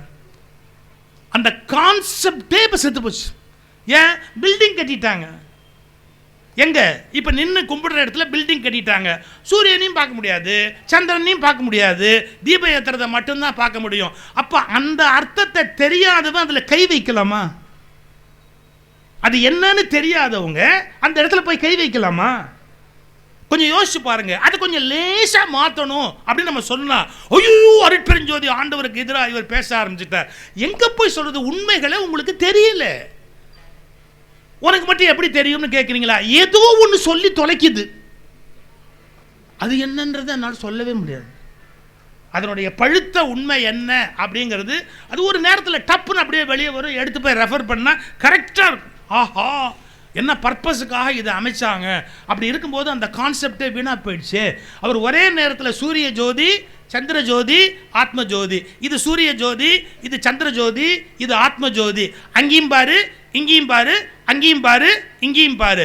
இதுக்கு அமைச்ச வடிவமைப்போம். இவன் அங்கேயும் பார்க்கல, இங்கேயும் பார்க்கல, எங்கேயும் பார்க்கல. நான் அந்த தைப்பூச திருவிழாக்கு போகிறவன் வடை சட்டி வாங்கிட்டு வரான். அங்கே கடை வச்சுருக்கான். வடை சட்டி வாங்கிட்டு வரான், கிளிகிழிப்பு வாங்கிட்டு வரான், பலூன் வாங்கிட்டு வரான், இன்னமும் வாங்கிட்டு வரான். அங்கே ஞானத்தை வாங்கிட்டு வரானா பார்த்தா இல்லை. இறைவா, அதாவது என்ன பர்பஸுக்கு அது தோணுச்சு அப்படிங்கிற அந்த உண்மையை நாம் மனதில் புரிந்து கொள்ள வேண்டும். இந்த ஆங்கிலத்தில் ஸ்டூபிடிட்டி அப்படின்னு ஒரு வார்த்தை இருக்குது. ஸ்டூபிடிட்டி, முட்டாள்தனத்தில் ஸ்டூபிட் அப்படின்னு திட்டம் இல்லை, ஸ்டூபிடிட்டி அப்படின்னு ஒரு வார்த்தை இருக்குது. சார் என்ன பொருள் அப்படின்னு கேட்டிங்கன்னா, ஸ்டூபிடிட்டி அதுக்கு டெஃபனேஷன் சொல்வான். ஒன்று பொய்யாக இருக்க, அது பொய் என்று தெரிந்தும் அது தவறாக இருக்க, அது தவறு என்று தெரிந்தும். பாருங்க, ஒன்று பொய்யாக இருக்க, அது பொய் என்று தெரிந்தும், அது தவறாக இருக்க, அது தவறு என்று தெரிந்தும் அதனை அப்படியே தான் பின்பற்றி கொண்டு மாற்றங்களுக்கு தயாராக இல்லாமல் இருத்தல், தட் இஸ் கால்டு ஸ்டூபிடிட்டி அப்படின்னு ஒரு டெஃபனேஷன் சொல்கிறேன். நல்லா தெரியும் அது பொய்ன்னு, அது தப்புன்னு தெரியும்.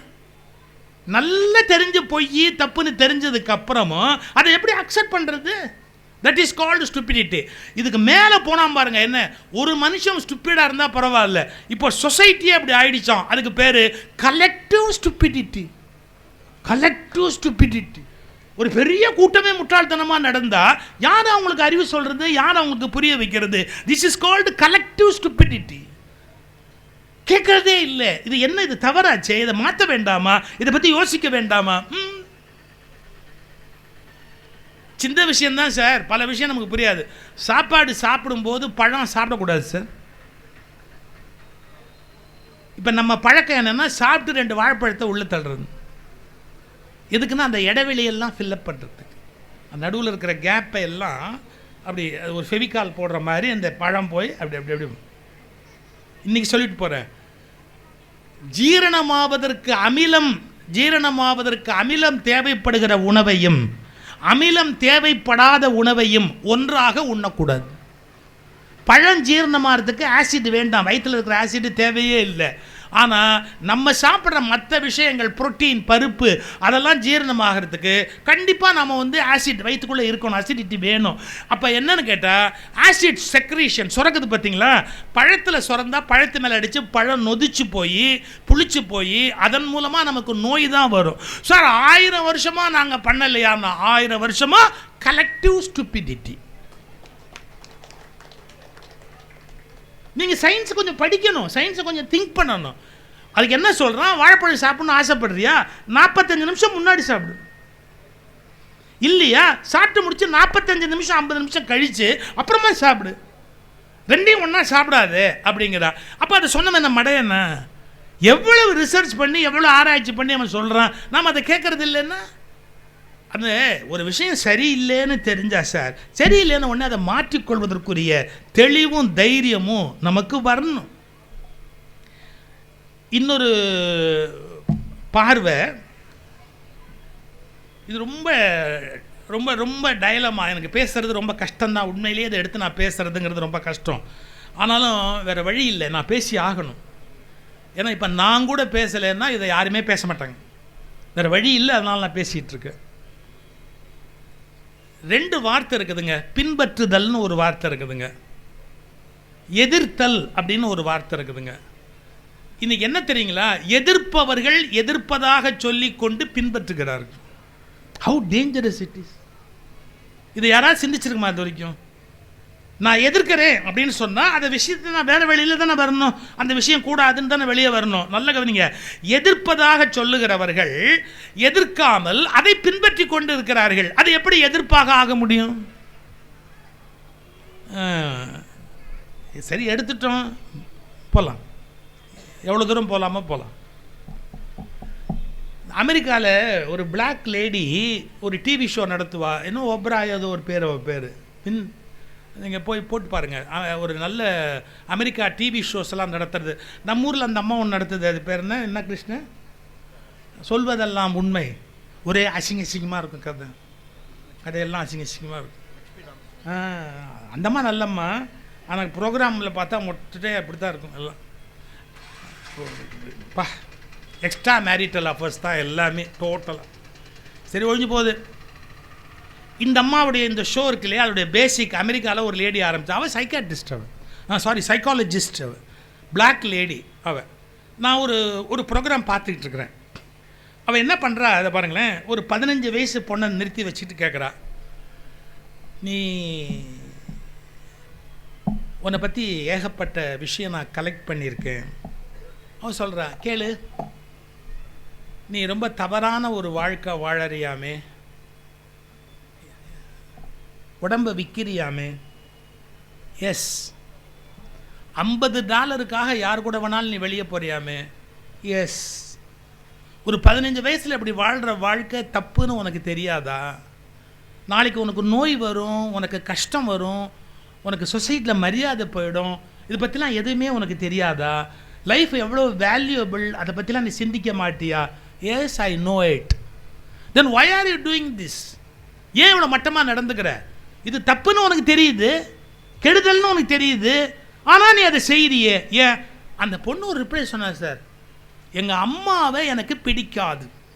இந்த வார்த்தையை கவனிங்க, எங்கள் அம்மாவை எனக்கு பிடிக்காது. சரி, எங்கள் அம்மாவை அவமானப்படுத்தணும், எங்கள் அம்மா துடிக்கணும், எங்கள் அம்மா மனசு வேதனைப்படணும், அவங்க நான் செய்கிற ஒவ்வொரு காரியத்தையும் பார்த்து நொந்து நூலாக போகணும் எங்கள் அம்மா, அதனால தான் நான் அந்த காரியத்தை இவ்வளவும் பண்ணுறேன். எங்கள் அம்மாவுக்கு நான் இதை பண்ணேன், அவங்க மனசு வேதனைப்படுது. அவங்க தானே உங்கள்கிட்ட இவ்வளவு சொன்னாங்க, எஸ், அவங்க தான் உன்னை பற்றி இன்ஃபர்மேஷன்லாம் கொடுத்தாங்க. அவங்க இந்த ஷோக்கு வந்திருக்காங்க, அவங்க வந்திருக்காங்க. அப்போ எங்கள் அம்மா மனசு துடிக்கும் இல்லை, என்ன இவ்வளோ அசிங்கமாக ஊரறிய உலகம் அறிய இப்போ எங்கள் அம்மாவை துடிக்க வைக்கிறதுக்காக நான் பண்ணுறேன். இதை கேட்டால், ஏன் நீ உங்கள் அம்மாவை துடிக்க வைக்கணும்? நான் அவளை எதிர்க்கிறேன், எனக்கு அவளை பிடிக்கல, பழி வாங்கணும் எனக்கு ஆசை, அதனால தான் நான் இது மாதிரிலாம் பண்ணேன்னா அவள் நொந்து அப்படியே வேதனையில் சாகணும், அதுக்காகத்தான் பண்ணுறேன். காரணம், எங்கள் அம்மாவுக்கு ஒழுக்கம் கிடையாது.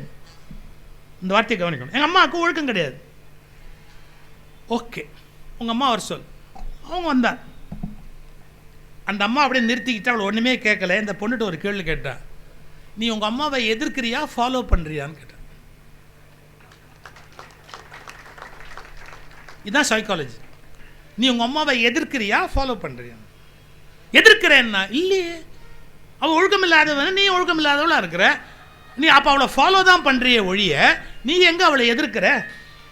நீ எதிர்க்கிறேன்னு சொல்கிறது பொய். Just you are following. நல்லா புரிஞ்சுக்கோ, ஃபாலோ பண்ணுறது நிச்சயமாக எதிர்க்கிறதா ஆகாது. எதிர்க்கிறதுனா அந்த விஷயத்தை நீ எதிர்த்திருக்கணும், அந்த விஷயத்தை நீ எதிர்க்கலை. So you are following, you are not அதோட fight, you are not fighting with that. கேட்குறேன். இந்த பொண்ணு அப்போ தான் ரியலைஸ் பண்ணுறா, of course now I think like that. நீ சொல்கிறது எனக்கு புரிய ஆரம்பிக்குது அப்படின்னு. இது நான் அந்த ஷோவை பார்த்தபோது கொஞ்சம் பிரமிச்சு போனேன். அந்த தியரி சைக்காலஜியில் ரொம்ப பெரிய விஷயம். இப்போ நான் ஒரு உண்மை சொல்லட்டுமா? நம்மில் பல பேர் எதை எதிர்க்கிறோமோ அதை பின்பற்றுவதன் மூலமாகவே எதிர்ப்போம். அதனால தான் எல்லா துன்பங்களுக்கும் காரணம். நாம அதுதான் எல்லா துன்பங்களுக்குமே காரணம். இப்போ என்ன, நான் ஏன் இவ்வளோ யோசிச்சு பேசுகிறேன்னா, சரியாக நான் சொற்களை பயன்படுத்தலைன்னா அது கான்ட்ரவர்சியாக போயிடும். அதனால தான் ரொம்ப காஷியஸாக நான் சொற்களை யோசித்து உங்களோட பேச வேண்டியிருக்கேன். இப்போ திப்பு சுல்தானுடைய வரலாற்றை 2 சைடுலேருந்து ப்ரொஜெக்ட் பண்ணுறாங்க இந்த நாட்டில். ஒரு குரூப் எப்படி ப்ரொஜெக்ட் பண்ணுவாங்கன்னா, அவர் ஒரு மதத்தில் தீவிரத்தன்மையோடு இருந்தார், மற்ற மக்களுக்கு அவர் பெரிய கஷ்டங்களை உண்டு பண்ணார் அப்படின்னு ஒரு குரூப்பு அவரை பற்றி தொடர்ச்சியாக செய்தி போடுவாங்க, அவரை பற்றி போடுவாங்க. இன்னொரு பக்கம் அவர் இந்துக்களுக்கு எவ்வளவு நல்லது பண்ணியிருக்கிறார். சிருங்கேரி மடத்துக்கு நிறைய பணம் கொடுத்துருக்கிறார். சிருங்கேரி மடத்துக்கு பல்லக்கு கொடுத்தது அவர் தான். சிருங்கேரி மடத்துக்கு இராணுவ பாதுகாப்பு கொடுத்தது அவர் தான். தங்கத்தில் நிறைய பூஜை பொருள் எல்லாம் கொடுத்துருக்கிறார், நிலபுலம் கொடுத்துருக்கிறார், எல்லாம் கொடுத்துருக்கிறார். வேறு வகையில் திப்பு சுல்தானுடைய இன்னொரு சைடை அவரை பாராட்டுறவங்க எல்லாம் பேசிட்டேன்னு சொல்லுவாங்க. இவ்வளவு இந்து மதத்துக்கு பண்ணவரை போய் விரோதின்னு சொல்கிறாங்களே, இது நியாயமா அப்படின்னு கேட்பாங்க. அவங்க மேலக்கோட்டை சம்பவம் இன்னும் ஒரு 7-8 இருக்குது திப்பு சுல்தான் வரலாற்றில். நீங்கள்லாம் தேடி போய் படிங்க, அதை நான் பேச விரும்பலை. அதெல்லாம் எல்லாத்தையும் எடுத்து சொல்லி அவர் இந்துக்களுக்கு பகைவரானவர் அப்படின்னு சொல்லுவாங்க. நாம எப்படி முடிவுக்கு வர்றது? திப்பு சுல்தானுடைய மைண்ட் எப்படி இருந்ததுங்கிறத முதல்ல படிக்கணும். அவர் என்ன நினைக்கிறாரு, இந்தியா ஒரு தன்னுடைய ஆட்சிக்கு வந்துருச்சு, ஒரு பகுதி, பெரும்பகுதி, தான் சுதந்திரமா மன்னரா இருக்கணும் அப்படின்னு நினைக்கிறார்.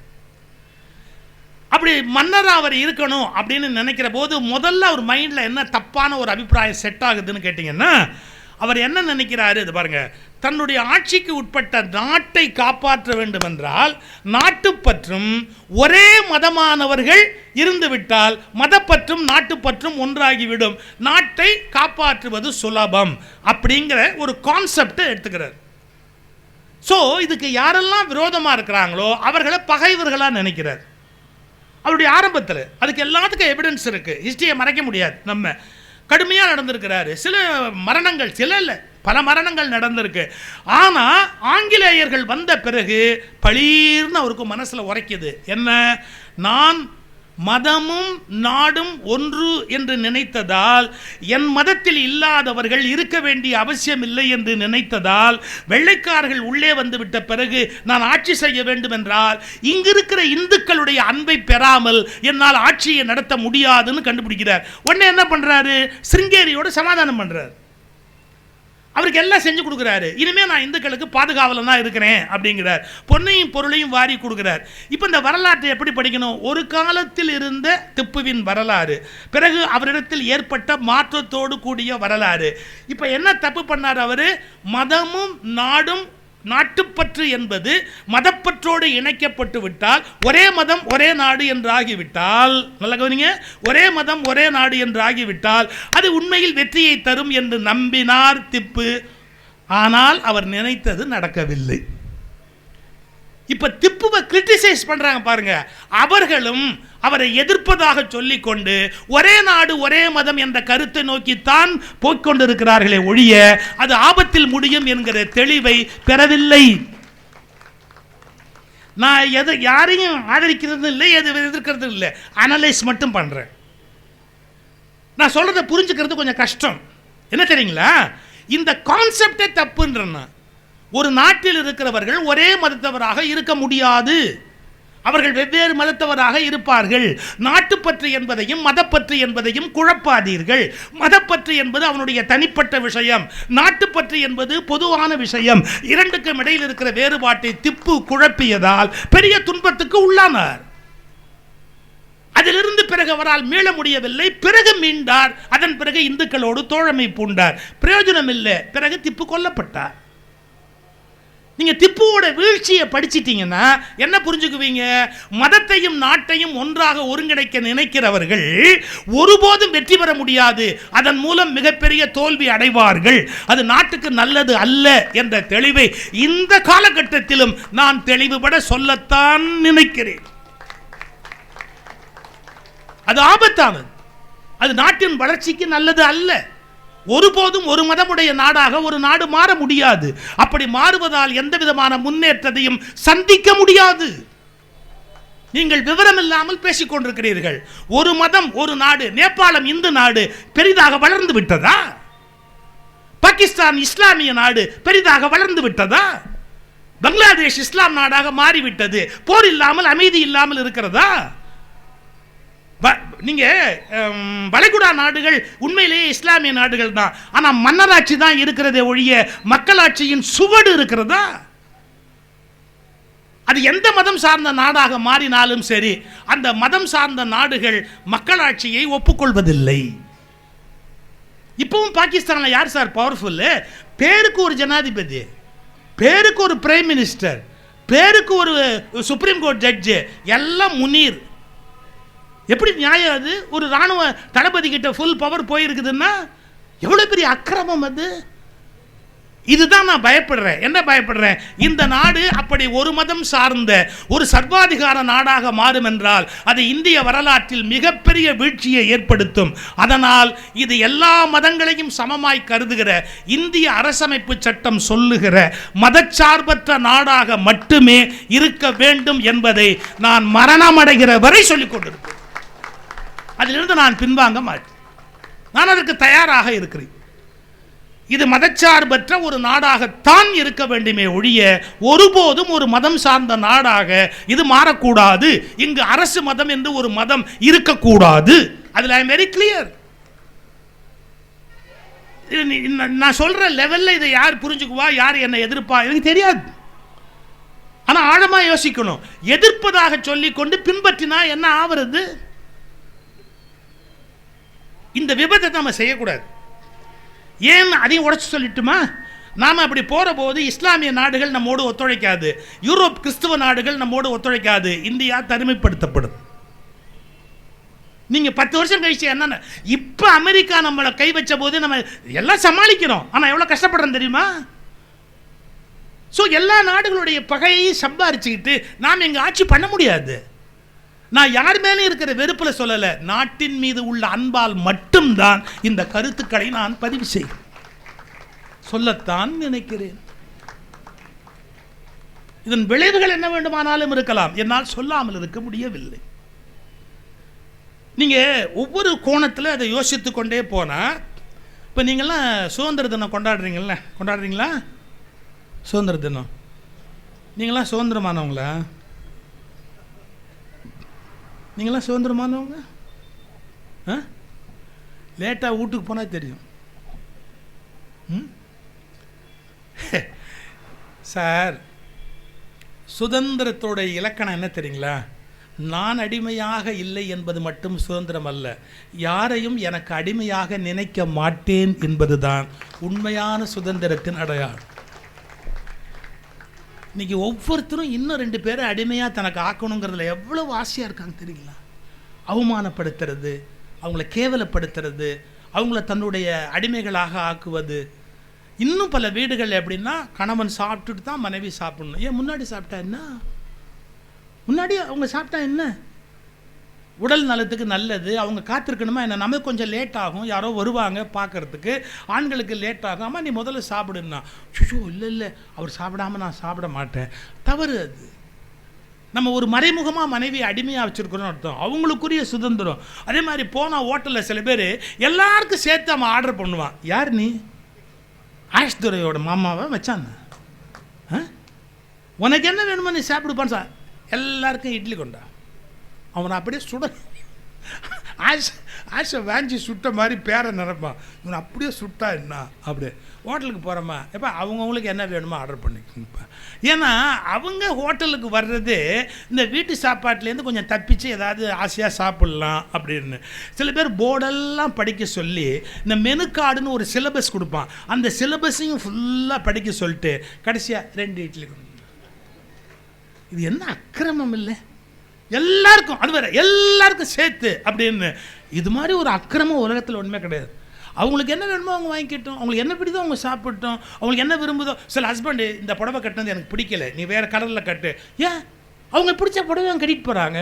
ஏதோ பிடிக்காத ஒன்றை கட்டிட்டாங்க, புடவையாவது அவங்க இஷ்டத்துக்கு கட்டிட்டு போகிறாங்க. ஒரு நியாயம் வேணாம். நீ என்ன புடவை கட்டுறது என்னை கேட்டு கட்டு, நீ என் கூட தான் வெளியே வர அப்படின்னா தவறு. ஃப்ரீடம், அவங்களுடைய ஃப்ரீடத்தை நம்ம மதிக்க பழகணும். ஒவ்வொருத்தருக்கும் ஒரு, நான் அதை தான் கேட்டேன், நம்ம சுதந்திர தினம் கொண்டாடினா அதுக்கு நமக்கு தகுதி இருக்கா?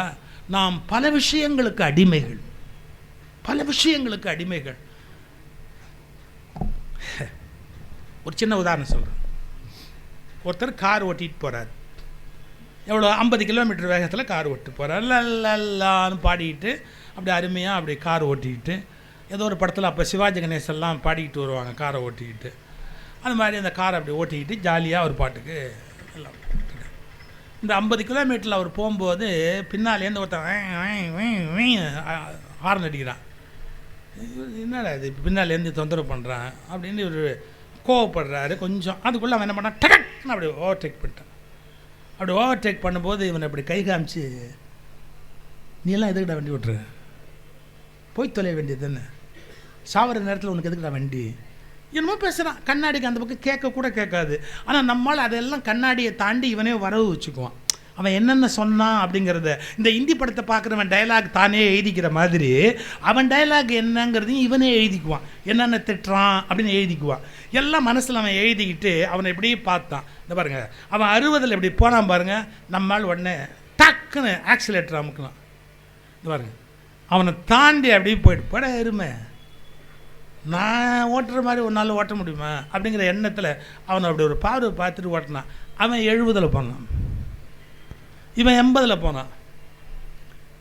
ஒரு வார்த்தை சொல்லட்டுமா? முதல்ல அந்த காரை யார் ஓட்டினா? முதல்ல யார் ஏன்னு வச்சுக்குவோம். அவனை முதல்ல யார் ஓட்டினா? அவன் 50ங்கிற ஸ்பீடோடு ஓட்டினாலும் அதான் நம்ம மனசில் வச்சுருந்தது. இப்போ அந்த காரை யார் ஓட்டுறா? பி ஓட்டுறான். ஏன்? அவன் 60 போனால் 60, அவன் 70 போனால் 70, அவன் 80 போனால் 90. அப்போ ஓங்காரை நீ தான் ஓட்டணுமே ஒழிய ஓங்காரை இன்னொருத்தன் ஓட்டினா நீ என்ன அவனுக்கு அடிமையா? அவன் என்ன வேணா ஓவர்டேக் பண்ணால் பண்ணிட்டு போகிறான். நான் 50 தான் போவேன்னு போயே. அவன் 60 போனால் அவனை ஓவர்டேக் பண்ணி உனக்கு என்ன ஆக போகுது? நீ 50லேயே போயேன். அதுதான் ஜாலியாக நீ கண்டுபிடிச்சிருந்தேன்னா நீ அதுலேயே போ. அவனை பார்த்து அவனை மாதிரி நான் இருக்கணும், நீ ஏன் நீ உனக்கு சூடு போட்டுக்கிற? புலியை பார்த்து பூனை சூடு போட்டுதான்ற மாதிரி நானும் 60லேயே போவேன்னு. உன் காரை நீ தான் ஓட்ட வேண்டுமே ஒழிய தெருவில் போகிற எவனோ ஒருவன் உன் காரை ஓட்டக்கூடாது. காரே இப்படி என்றால் உன் வாழ்க்கையையே எவனோ தான் இன்றைக்கு ஓட்டிக்கொண்டிருக்கிறான்.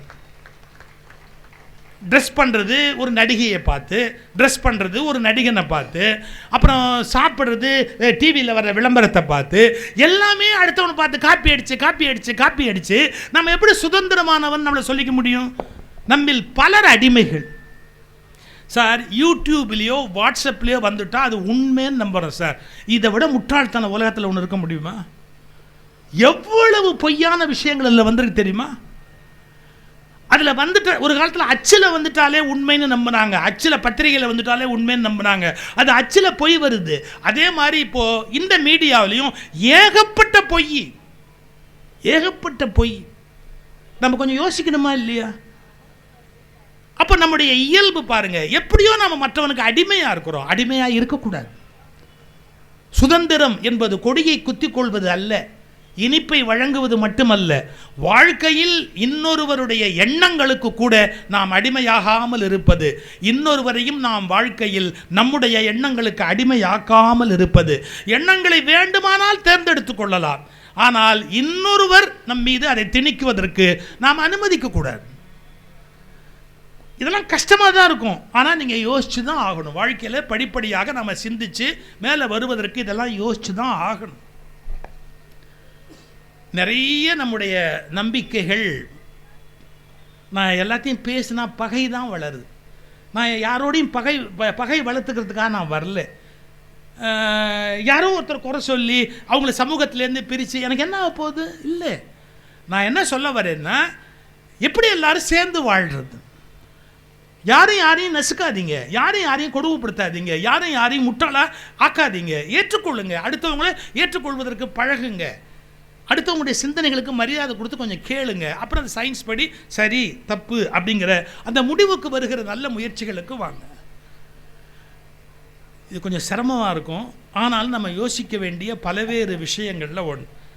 நான் இன்னும் ஒரு ரெண்டு செய்தியை சொல்லி நான் முடிக்கிறேன். முன்பை விட மனிதர்களுக்கு இப்போ மரணம் ரொம்ப விரைவில் வருது. விரைவுனா 50 வயசில் இறந்து போகிறான், 40 வயசில் இறந்து போகிறான், 55 வயசில் இறந்து போகிறான்.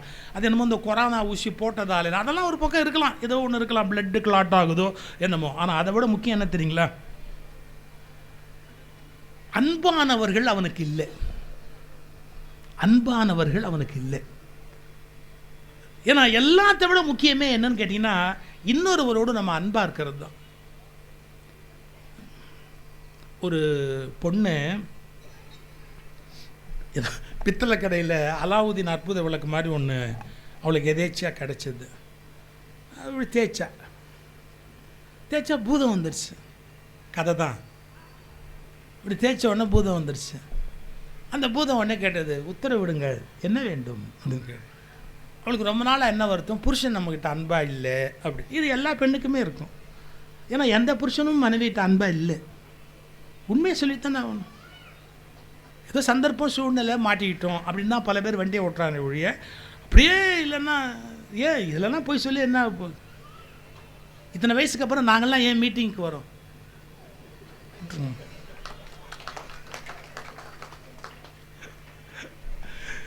இதை யூடியூப்பில் இதை போட்டுருவாங்க, அங்கே கேட்டுருவாங்க.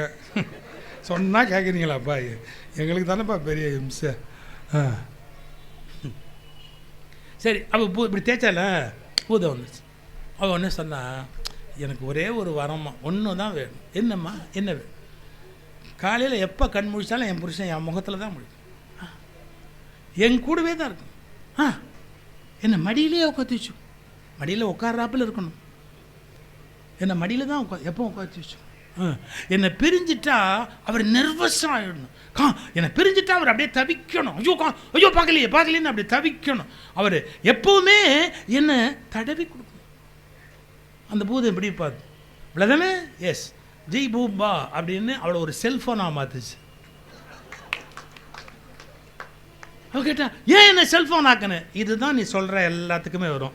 காலைல ஏஞ்ச உடனே இது மூஞ்சில் தான் முழிப்பான், இதை மடியில் வச்சுக்குவான், பக்கத்தில் அது எப்போவுமே வச்சுருப்பான், காணும்னா தவிச்சு போயிடுவான், அடிக்கடி தடவி கொடுத்துக்கிட்டே இருப்பான். அதனால் இது ஒன்று தான் வழியே தவிர, இதை தவிர வேறு எந்த வழியுமே இல்லை. நான் ஏதோ ஜோக்குக்காக சொன்னேன்னு நினைக்காதீங்க. இன்றைக்கி எல்லா மனிதர்களுமே ஒரு மனிதனுடைய வாழ்க்கைக்கு எல்லாத்தையும் விட இன்னொரு மனுஷனுடைய அன்பு தேவைப்படுதுங்கிறது தெரியல. ஜெயகாந்தன் ஒரு கதை எழுதியிருப்பார், கொஞ்சம் கஷ்டமான கதை. அதாவது அந்த அந்த ஒரு பெண்ணு, அவங்க ஹஸ்பண்டு, அவருக்கு வேறு ஒரு பெண்ணோட ஒரு நட்பு இருக்கும். அதை யாரோ வந்து கோல் மூட்டுவான் இந்த மனைவி கிட்ட வந்து சொல்லுவான். ஒரு வார்த்தை சொல்வா, இந்த பாரு எனக்கு தெரியும் நீ எதுக்கு அதை பற்றி பேசுகிற? அவருடைய அந்தரங்கம் புனிதமானதுன்னு ஒரு சிறுகதை. இது நான் சொல்கிறதால எல்லா ஆம்பளையும் அயோக்கியத்தனை பண்ணுங்க நான் ரெக்கமெண்ட் பண்ணுறேன்னு நினச்சிடாதீங்க. அதாவது என்ன சொல்ல வரா, அவருக்கு அவன் மேலே இருக்கிற அந்த பிரியம்ங்கிற அந்த பகுதி இருக்கு இல்லையா, அதில் அவர் இஸ் ஹாப்பி. நம்ம எதுக்கு அதில் தலையிடணும் அப்படிங்கிற மாதிரியான உணர்வு. அப்போ நீங்கள் கேட்பீங்க, ரிவர்ஸும் சரிதானா அப்படின்னு. எனக்கு முழுக்க என்னால் நியாயப்படுத்த முடியாது, ஆனால் ஒன்று மட்டும் சொல்லிட்டு போகிறேன். யாரோ ஒருவர் ஒரு மனிதர் மீது அன்பு செலுத்துகிறாருன்னா அவருக்கு எங்கேயோ ஒரு வேக்யூம் கிரியேட் ஆகுது வச்சுங்களேன். இப்போ காற்றழுத்த மண்டலம் எப்படி உண்டாகுது, ஒரு வேக்யூம் கிரியேட் ஆன உடனே அந்த இடத்துல காற்று வந்து சேருது. அவருக்கு ஒரு வேக்யூம் கிரியேட் ஆகுது, அங்கே வந்து ஒரு நட்பு சேருது. நம்ம குறைன்னு சொல்ல முடியுமா? பல பேருக்கு தெரியாதுங்க, பல உண்மைகள் பல பேருக்கு தெரியாதுங்க. மிகப்பெரிய மனிதர்களுக்கு எந்த விதமான கெட்ட ஒரு சகவாசமும் இல்லாமல் யாரோ ஒரு பெண்ணோட நட்பு வருங்க.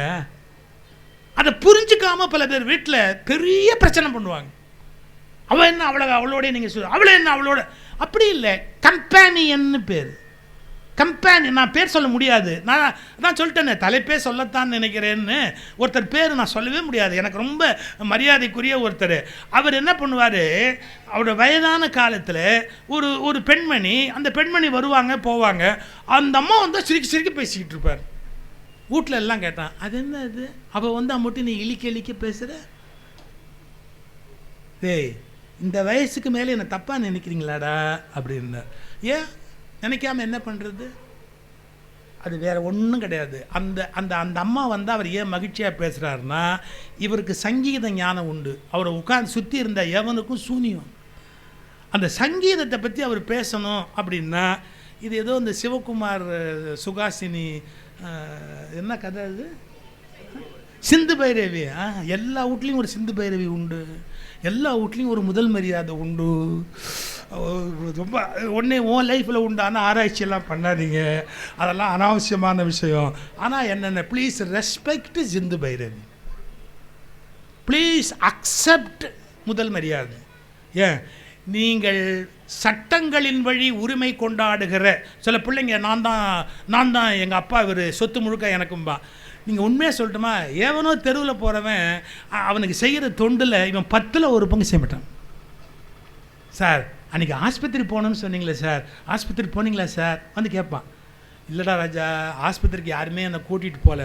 வாங்க சார், ஆஸ்பத்திரிக்கு போய் செக்கப் பண்ணாமல் ஏன் சார் சொல்ல வேணாமா என்கிட்ட, அப்படி ஸ்கூட்டரில் உட்காந்து வச்சு அவன் நேராக கூட்டிகிட்டு போய் செக்கப்லாம் பண்ணிவிட்டு, சார் அந்த அன்றைக்கி இந்த நெயில் கட்டர் ஒன்று வாங்கணும்னு சொன்னீங்கல்ல, நீங்கள் மறந்துட்டீங்கல்ல, இருங்க அந்த நெயில் கட்டர் வாங்கிக்குவோம். அப்புறம் அன்றைக்கி நீங்கள் என்ன சொன்னீங்க, அந்த இது ஏதோ பிஸ்கட் ஒன்று சாப்பிட்ணுன்னு சொன்னீங்கல்ல, இருங்க அது இங்கே கிடைக்காது. யார், அந்த தெருவில் எவனோ ஒருத்தர். நீங்கள் அந்த பையன்கிட்ட இவர் ஏதாவது உதவி பண்ணால் அந்த வீட்டில் எல்லாம் சொல்லுவான், ஒருவேளை ஏன் இல்லாட்டி அந்த பையனுக்கு இவ்வளோ இம்பார்ட்டன்ஸ் கொடுக்குறாரு, என்னமோ இருக்கும். மானங்கிட்ட மனுஷன். சார் பணமே முக்கியம் அல்ல, ரத்த சம்பந்தமும் இல்லை. ஒருத்தருக்காக ஒருத்தர் உயிரை விடுறவன் எவ்வளோ பேர் இருக்கான்னு தெரியுங்களா? அவனுக்கு எந்த காரணமுமே இல்லை, அவன் ஏதோ ஒரு காரணத்தினால அவங்களுக்கு அன்பு செய்வான். நான் சொல்லட்டுமா, சட்டபூர்வமாக உரிமையானவர்களை விட அன்பு பூர்வமாக உரிமையானவர்களை ஒருபோதும் நம்மால் விட்டுவிட முடியாது. இன்னொன்று சொல்லட்டுமா, என்ன, உறவினால் வருகிற அன்பை விட அன்பினால் வருகிற உறவு வலிமையானது. இப்போ எனக்கு உறவு சித்தப்பா பையன், அதுக்காக செய்யணும், எனக்கு மாமன் பையன் அதனால செய்யணும், இதெல்லாம் உறவால் வர்ற கட்டம். எவனுமே இல்லை, எவனோ தெருவில் போகிறவன், ஆனால் எனக்காக அழறதுக்கு அவன் ரெடியாக இருக்கான். புரியுதா? ஏன்னா சுமக்கிறதுக்கு ரெடியாக இருக்கான். எனக்கு என்ன ஒரு பணிவிட வேணா செய்யறதுக்கு ரெடியாக இருக்கிறான். இப்போ எனக்கு நிற்க முடியல, கால் வலிக்குதுன்னா, சார் உட்காருங்க சார், நான் கால் வேணா உங்களுக்கு மருந்து போட்டு விட்டுமா அப்படின்னா, அவன் யார் பெற்ற பிள்ளையோ அவங்ககிட்ட நம்ம பிரியமாக இருக்க மாட்டோமா? யார் பெற்ற பிள்ளையோ நமக்கு பிரியமாக இருக்க மாட்டோமா? இன்னைக்கு புரிஞ்சுக்கங்க, சட்டபூர்வமான உரிமை உடைய உறவுகளை பற்றி மட்டுமே பேசாதீர்கள். மனப்பூர்வமான அன்புள்ளவர்களை பற்றி, அவர்களை மதிப்பதற்கு தயவு செய்து கற்றுக்கொள்ளுங்கள். இயற்கையை நேசியுங்கள். நீங்கள் இயற்கை பொருள், ஒரு பூரானை போல், ஒரு பல்லியை போல், ஒரு முல்லையை போல், ஒரு மல்லியை போல், ஒரு விதமான இயற்கை உணவு, காய்கறி, காற்று என்று பஞ்சபூதங்களில் உண்டானதை போல் நீங்கள் ஒரு இயற்கை பொருள். தயவு செய்து உங்கள் வாழ்நாளில் நிலாவை பாருங்கள், நிமிர்ந்து பாருங்கள். எப்போதும் குனிந்து போன் பார்த்து கொண்டிருப்பது, அல்லது நேராக டிவி பார்த்து கொண்டிருப்பது, இல்லை என்றால் சுவரை பார்த்து கொண்டே இருப்பது. கொஞ்சம் நிமிர்ந்து வானத்தை பாருங்கள், நிலாவை கொஞ்சம் பாருங்கள், அதில் கண் சிமிட்டும் நட்சத்திரங்களை பாருங்கள், எங்கோ தோட்டத்தில் பூக்கிற ஒரு பூவின் மெல்லிய சிணுங்களை பாருங்கள். அந்த பூ கொஞ்சம் தலையாட்டும் பாருங்க, அந்த பூ காற்றுல தலையாட்டும். என்னை கவனிக்க மாட்டியா, என்னை கவனிக்க மாட்டியா? நீங்கள் கேட்பீங்க, பைத்தியம் நீ என்ன இப்படிலாம் பேசுறியன்னா. நெஞ்சில் கனல் மணக்கும் பூக்கள், பாரதி. அந்த பூக்கு ஒரு ஆசை இருக்காது, தன்னை யாராவது பார்த்து ரசிக்க மாட்டானா, அது பிறந்த நாள்லேருந்து நினச்சிருக்காது. இந்த வயலட் கலர் இருக்குது, இந்த மாதிரி ஒரு கலர் உலகத்தில் பார்க்க முடியுமா? அது வயலட்டோட பிறந்தது. சில பேர் நேராக எரும மாடு மாதிரி வருவான், இதை பார்க்கவும் மாட்டான், இதை ரசிக்கவும் மாட்டான், அவன் பாட்டுக்கு அப்படியே போவான். சில வீட்டில் பெண்கள் படாத பாடுபட்டு கோலம் போட்டிருப்பாங்க, எறும்பாடு மாதிரி அது மேலே நடந்து போவான். ஓ கோலம் போட்டிருக்கியா, கார்த்திகை கோலம் போட்டிருக்கியா, அட என்ன அழகாக இருக்கு, ஒரு வினாடி நின்று ரசிக்கலாம் இல்லை? ரசிங்க, ஒவ்வொரு கணத்தையும் ரசிங்க, ஒரு மின்னலை ரசிங்க, ஒரு மழையை ரசிங்க, ஒரு பூவை ரசிங்க, ஒரு நட்சத்திரத்தை ரசிங்க, நிலவை ரசிங்க, சூரியன், எது இயற்கை பொருளோ அதை ரசிங்க, உணவை ரசிங்க, வாழ்க்கையை ரசிங்க. எல்லாத்தையும் நிம்மதியாக அன்பாக ரசிக்கிற ஒரு கல்ச்சர் அது நமக்குள்ளே டெவலப் ஆகணும். ஒருத்தர் காஃபி கொடுத்தா சார், சில பேர் போஸ்ட் ஆஃபீஸில் தபால் போட்ட மாதிரி போடுறான் சார். போஸ்ட் பாக்ஸில் தபால் போடுவாங்கள்ல அந்த காலத்தில், அது மாதிரி அது அவக்குன்னு குடிச்சு அப்படி திரும்பி, ஏய் இங்கேயே ஓட்டை போட்டு ஊற்றிருக்கலாம்டா, அதுக்கு இது எதுக்குடா உனக்கு இங்கே 32 அடி குடல் எதுக்கு வேஸ்ட்டு வாங்க. அதை கொடுத்தா அந்த டீ கப்பை அப்படி வாங்கிட்டாரு. கப்பு அழகாக இருக்கு, கப்பு அழகாக இருக்கு, அந்த கப்போட கலர் நல்லா இருக்கு, கப்பில் டீயில் ஒரு கலர் இருக்கு, ஒரு ப்ரௌன் கலர், அடே எவ்வளோ அழகாக இருக்கு, அடே என்ன வாசனை அந்த டீ, இது எங்கே ஸ்ரீலங்காலேருந்து வந்ததா, எங்கேருந்து வந்த டீ இது, அந்த அது இவ்வளவும் அதை என்ஜாய் பண்ணி அந்த வீட்டில் நம்ம ஒருத்தர் பரிமாறிக்கொண்டா எவ்வளோ மகிழ்ச்சியாக இருக்கும் வாழ்க்கை.